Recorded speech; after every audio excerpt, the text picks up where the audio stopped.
Hey, it's Bitty Penny. Welcome back to my channel and my paper playground. Let's make a journal. I have a friend who does not junk journal. I tend to make a lot of journals for people who don't junk journal. But I sat down with some supplies, a cup of Joe, and I made a bunny journal. I recorded all of it. I was going to upload a start to finish journal all in one video for you guys, and it crumbled somewhere in editing. I mean, I did the voiceover. Somehow the videos got turned upside down. Then it took me a day to upload them to YouTube, and they were all upside down. So I have come back because I'm going to persevere. And now I'm just going to give you a much more edited version. These are the supplies I used. I used 6 pages of this adorable Peter Rabbit digital that I've had in my stash for years. And I made journals out of this with Helen in a collab and Crafty Mama Diaries. And we made little journals. They were so cute. They were so cute. Now, I've been meaning to make this bunny journal since October. And so in October, I had purchased some little bunny ephemera pieces. And I got some... I don't know where these came from. I will try to find the links to these Etsy shops and leave them for you guys down below. It's just not fresh on my memory. It's been months. And, but I have those. I don't know where those are from again. And then I have these. These were all in one kit. They were these bunny fussy cuts. I think, but I'm not certain. I think I saw Gail Augustinelli use these. She loves bunnies, and that's one of our, kindred spirits there, because I love bunnies too. And when I saw her use them, I was like, oh, those will go in my bunny journal. And then I had that Alice. So I just kind of pulled different things from my stash to use in this journal. I also, in a live, played with this stamp, this red rubber stamp from Red Lead. And it was just so cute. I couldn't resist it. We did some paper piecing. And I decided, I still had the little blue hat, and it was off on the side of my desk. And I decided to glue it on. This was days later, which is so impressive to me that that little tiny shred of paper did not get lost. And that when it was there on my desk, I could even identify what it was. It was just meant to be. But now his outfit's all tied together. And this is just a piece of ephemera that I made up with scraps in that live hanging out with you guys, which was so much fun. It always is. I think I had shown you guys these. These were just some greeting cards that I had gotten. And I'm going to use 2 of these in my journal today. I think it's really fun to take a slow approach and think about the different ways that we can harvest pages for our journal. Now, I love making masterboard covers for my journals, and so that's what I'm going to do here today. But I am going to back that with some gorgeous paper. So instead of showing y'all the entire process, I decided to show y'all clips, but I basically took this to my sewing machine and I stitched this gorgeous patterned paper to the back of it, and now it's nice and stiff and a good sturdy cover. These are like my favorite journals to use, like practically day to day, and they're just kind of my favorite journal to make.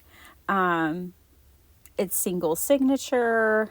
It's a way for me to use my scraps. It's a way for me to use my 12 by 12 paper. It just kind of is perfect. I used to always use gutted books and use book covers, but I hardly ever do that anymore, though there are times. It just depends. But my go-to is this. So right now I'm ever so carefully scoring on some of this paper, because that brown paper right there that I'm on right now, that is a very old book page that's brittle and tender, and it needs a gentle touch.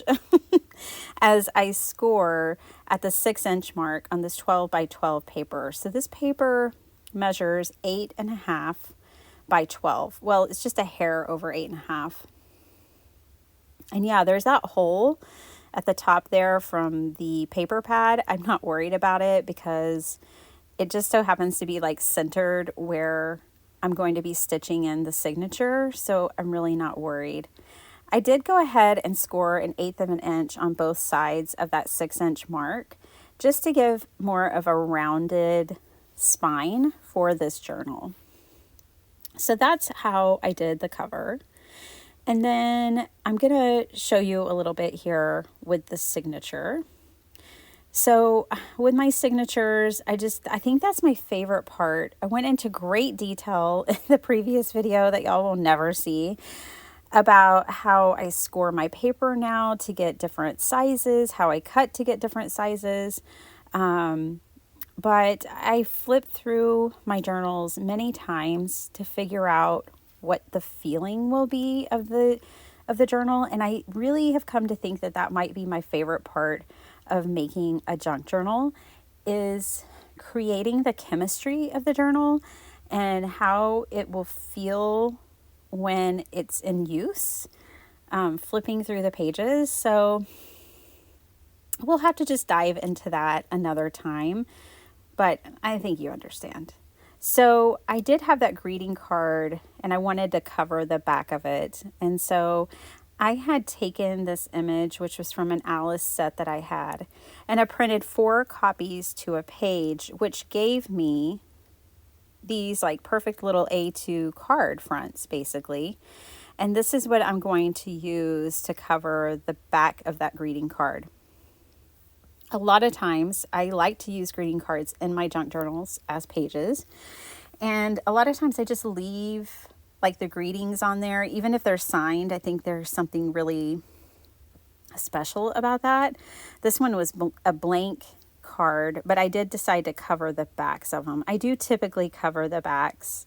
And this one was such a funky size, so it wasn't exactly an A2, which is 4 1/4 by 5 1/2. It's something different, but that's okay. I just cover it with my 4 1/4 by 5 1/2.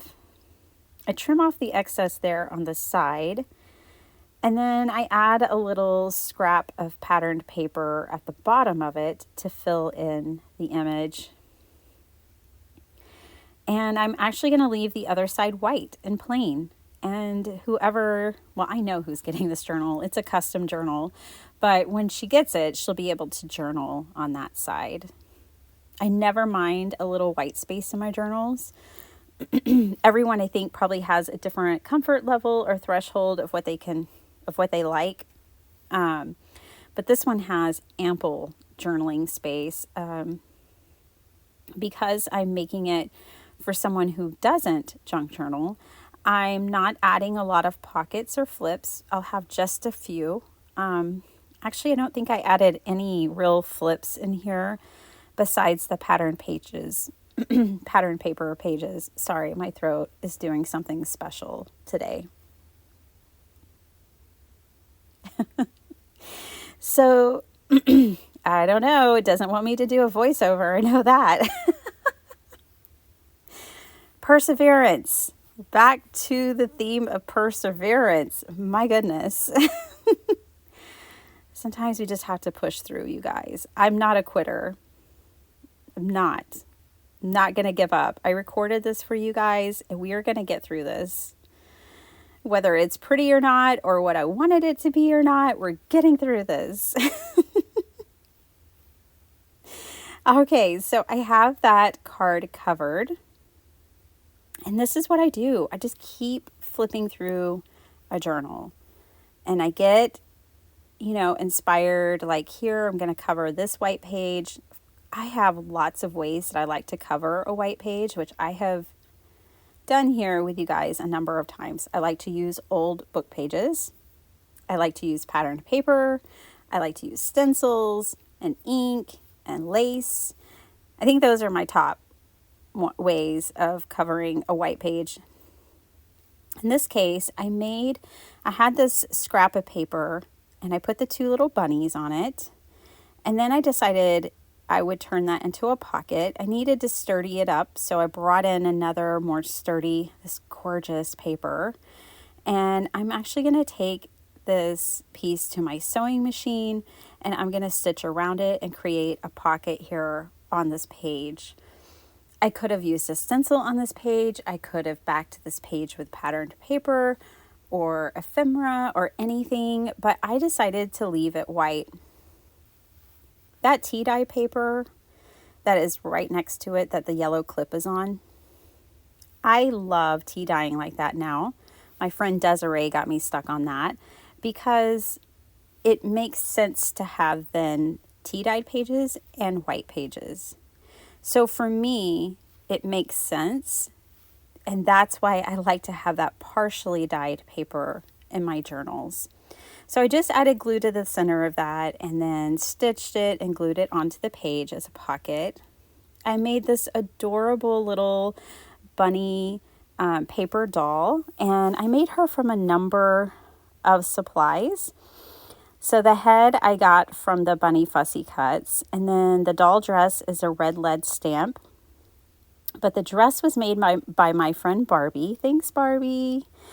And then the arms, legs, and crown came from J. Lilu Designs.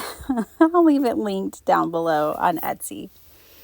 So at first I was going to put her on my scrap piece of masterboard that I had cut off when I made the cover of this journal. But then, I don't know, I just decided to glue her down on a page. The thing is she's kind of fabulous no matter what. So, I mean, I loved her on the masterboard, but I also just like her on the page. And of course, I had to put her right at the front of the journal because she's just so precious. I do have a thing for paper dolls after years of despising them. It's so funny how our tastes change. I think in crafting and art, I'm never going to say never again. And paper dolls taught me that. So thank you, paper dolls. You never know when your taste will change. For me, it can be in the blink of an eye. And suddenly I'm taking on new things and trying new things and loving things I didn't like before. So, you know, variety, the spice of life. So then I just went through the rest of the journal and filled in pockets and tuck spots. You know, I said this journal doesn't have very many, but in actuality, it does. It has at least 7 pockets. I think that's enough out of 15 pages. That should do. But it was so fun. And I do like to keep some of my decorations like temporary because I want that when people get one of my journals, I want them to be able to make it their own. So I don't always like to glue everything down, but in this instance, you're going to see me gluing some things down. But a lot of times I'll just use paper clips or tuck things in or tie things in to the pages with like ribbon or twine so that they can be moved around. I mean, I think that's one of the things I love about a flowish journal is that even your pages can be rearranged. And to me, that is totally exciting and appealing because your journal is no longer static. It's like a living organism, but I think junk journals are in general. So yeah, I just played and played with ephemera. I had these bunnies at different scales. You know, I had these really tall ones, and then I printed some smaller so that I would have more options when it came to decorating the pages. Again, I am keeping this journal pretty basic. I mean, I think it's gorgeous and it's a beautiful writing journal, but I'm not worried too much about a lot of tricks and embellishments. I'm wanting to make it beautiful. I want the chemistry of the journal to flow very well and feel good, but I don't want it to be too overwhelming to the recipients. So these are things that I think about, and I think I just like making these simple writing journals too. So here I flip through when I'm deciding where to decorate my pages. I mean, I probably flip through my journals like 10 times. I always start back at the back and flip through and see where do I want to decorate next. And then I'll start in the middle and go backwards towards the cover. Or, I just really like to work my way through the journal in different directions so that I can really get a feel for everything.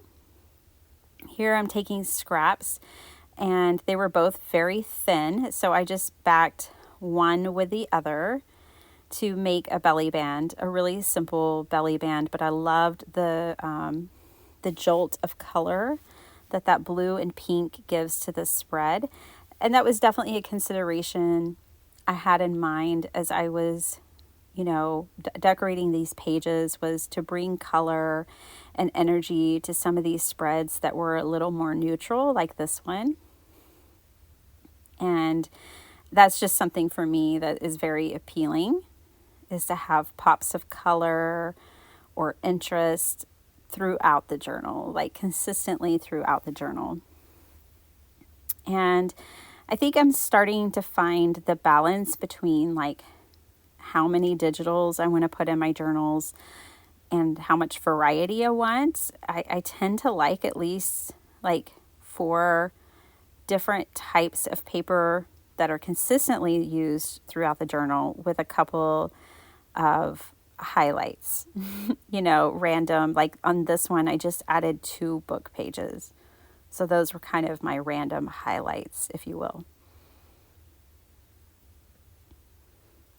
So now I'm just gluing down my belly band, and then I'm going to make a really simple, large, oversized tag to go inside of this belly band. I'm bringing back this last scrap of this gorgeous paper from the cover. I think it's fun to use, like how I used this paper on the inside cover of the journal. I think it's fun to then, use whatever scraps I have left over or more of that paper throughout the journal, because it helps unify things a little more. So I used everything from this sheet of paper. I was able to get that pocket and this tag and the inside covers, both front and back, from that one sheet. So little to no waste at all. And then I'm simply just going to add a bunny here. The back of the paper is decorated on this tag. I don't need to do anything to it. I'm not going to put any holes in it. I'm not going to put any ribbon on it. I'm going to keep it really simple. I don't want too many obstacles for journaling, for writing. And so that is something I'm keeping in mind as I fill these pages, because if someone's not used to using junk journals, they might go to write in it like they would write in any other journals, and then encounter obstacles that make their pen skip, and maybe they'll feel like they've ruined a page or something. And so when I'm making a more simplified writing journal like this, that's something I think about. I won't put as much dimension or texture in these types of journals, because I don't want them accidentally encountering it as they're recording their memories and their thoughts and have a bad experience. I know a lot of times I'll include a writing board with my journals, but with one like this, I just don't feel like it's necessary, because I already took all of that into consideration as I was building the journal and as I was putting my pages together. So you may have seen it, you may not, but I did an embroidery video making this Charlie bunny, as one of my friends put it in the comments.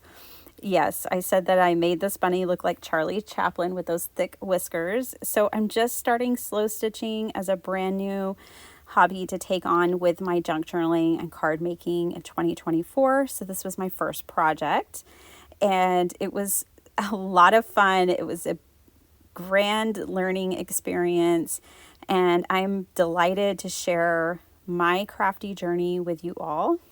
I'm not perfect. I'm just a girl with an iPhone and an obsession for paper crafting. And I love sharing my journey. That's the whole reason I have a YouTube channel, is to share my journey with you. So I'm totally fine being a beginner and just, figuring it out as I go and sharing that really openly with you guys. And thank you so much for all of your encouraging comments and all of your funny comments. I have enjoyed reading those so much. I can't even tell you. It is awesome. Thank you for your friendship and your kindness. Let's do a flip through of this journal now that she's complete.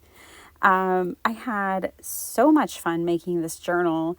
I actually made a lot of it in the middle of the night one night when I couldn't sleep. Thank you, middle age. And it was just blissful. It was a really good experience. I'm sorry I couldn't share more of it with you guys, but it just didn't seem like that was going to work as much as I tried. I tried for days editing it and getting it to you, but this is the version we get. I hope you enjoyed it. I made a little faux Polaroid. You know I love those. And so I made one that says journal on to put in the front and side cover. Again, I kept this simple, but I do think it has a lot of interest still, even as a simple writing journal. It has these little highlights that are just so sweet. I made this for a friend who is like obsessed with bunnies and rabbits.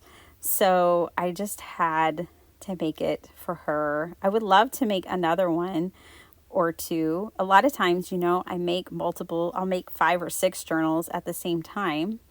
But this time I just set on a course to make this one. And it's lots of fun. I had a good time. I hope you found some inspiration here with me today. Thank you for spending your time with me. If you love bunnies, let me know. I'd love to hear about it. I used to have a bunny that lived in my bedroom. Her name was Eva. And that was when I was a young girl. I had a little bunny rabbit. And I love this image here of the bunny knocking on the door. So sweet. I think this journal has just enough surprises and interest to keep it fun, but also to make it a really accessible and practical way to record thoughts and memories. My friend who I'm sending this to has to travel a lot. And I thought about that in the making of this journal, hoping that I was making her something that she could easily take with her on the road. So here's a little piece of ephemera, and I hope this inspires you. It's just a sheet of paper cut down the middle with a rabbit on it. I think sometimes, even for myself, I'm speaking to myself, that I get too caught up in making like fabulous ephemera. But we can keep it simple. I used the leftover masterboard, and made 2 journaling cards by just cutting it in half and adding a bunny to each one. And it's special. And then just here's some, impermanent kind of things where I'm just clipping on with a paper clip. And then the Alice bunny. I love the Alice bunny. I made this from scraps. It's just a flip. So some journaling space there. I think the colors of this journal are really sweet. I love the earthiness. Look at that roughness. I don't know, that glue stick, we weren't getting along that day. But there's a flip, a fun little flip. All of the lace I added, some of it's from my friend Cheryl, and then some of it I got at the Dollar Tree. Remember when I broke my no-buy? It was worth it. It was worth it. And this image, I just had to put this image of the surfing family with that vehicle because I think it's going to be perfect for this friend. I put my favorite closure, which is 2 binder clips tied together with ribbon. It's expandable, it's completely removable, and I love that. I hope you guys enjoyed it. Thanks for spending your time with me, and I'll see you next time. Bye.